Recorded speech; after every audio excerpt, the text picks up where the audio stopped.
All right. So one thing that you're going to maintain while you're reading Catcher in the Rye is a reader response journal, and we're going to go over kind of what a reader response journal looks like, what are the requirements for such a journal, and what are you supposed to get from this? That's obviously one of the most important things. Let's go ahead and dive in here. What is reader response writing?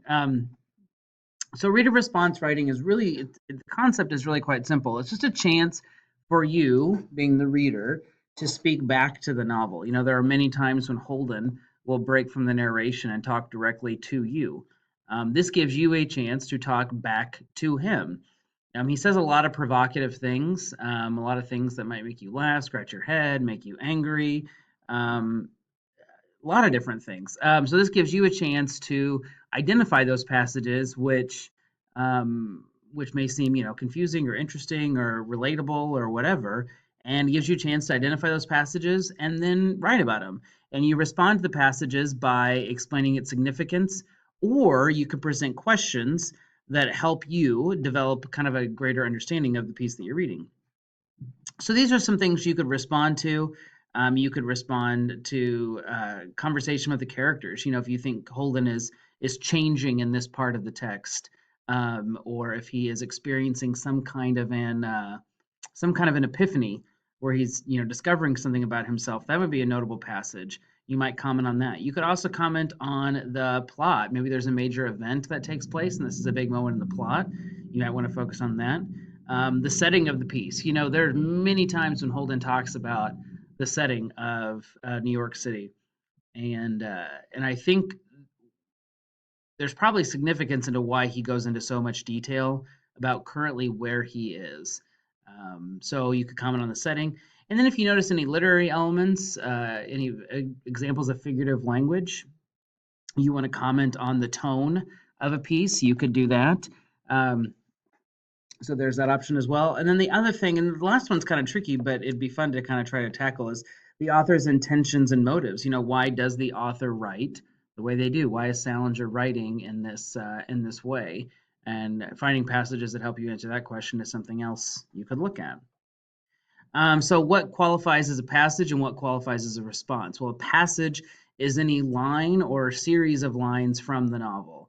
The thing is, though, it must be a specific quote from the literature. It cannot be a general moment or a general idea or statement. So you know, a specific moment would be where Mr. Spencer says that life is a game that one plays according to the rules. That is a specific quote from the literature. But I don't want you to say something like, oh, that part in the novel where Mr. Spencer gives Holden advice. That would not be specific. So I actually want you to quote the novel. Um, the quote you pull from the novel does not have to be an actual like quotation thing that someone actually says out loud. You could obviously pull lines of like kind of internal dialogue, things that Holden is thinking, lines of narration, things like that. So don't feel like you have to pull actual quotes that someone is speaking out loud, but these can be quotes that is just you're directly quoting the book. Okay, and then your response is kind of your thoughts, feelings, or questions regarding the passage. So again, you may present questions, but try to make them specific questions. You know, things like "What does this mean?" would not really be a good question to ask. But a specific question like "Why is Holden so angered by this piece of advice?" That would be a more specific question that you could attempt to answer. What does the passage say about the characters in the story? Examples of literary elements. Why is the author using that element? How does this passage relate to your world or your society? I think there's lots of moments in Catch in the Rye where you find yourself thinking, oh my gosh, that is just like me. I understand that. So, how does that passage relate to you in your world? How does this passage relate to other things you've read? If Catcher in the Rye reminds you of something else that you've already experienced, comment on that and make a connection between this book and something else that you've read. And you need to write as much as you can, but each response needs to be, it says there at least 4 sentences, but I really want you to try to get at least 5. And I've had, guys, I'm going to be honest, I've had students in the past that find something so meaningful to them that they write and they write and they write, and before they know it, they have a whole page about one quote. And you can do that obviously if you want, but let's try to get at least 5 sentences per quotation per passage. So I wanted to give you some examples. Now, these are not from Catcher in the Rye. These are from a book called Ordinary People. But this just does give you an idea of what a passage looks like and what a response looks like. So the passage on the left, why did you tell her he was seeing a psychologist? A note that I note the character who says this and the page number that it can be found on. And then I write my response, right? This line shows how concerned Beth is with appearances. So I'm commenting on Beth's character. That's what my response is really about, is kind of making inferences about who Beth is as a person. She doesn't want people to know that Conrad is seeing a doctor because she thinks people will begin to think her family is still having issues. She wants everyone to think that everything is okay and nothing is wrong. I think she is kind of rude for feeling this way, but I do understand where she may be coming from, because when Calvin was talking to Marty, Marty was being really judgmental and hurtful about Conrad and the situation facing the Jared family. So I'm trying to kind of infer some things about Beth's character there, and that would be a good type of response. Making character inferences would be great.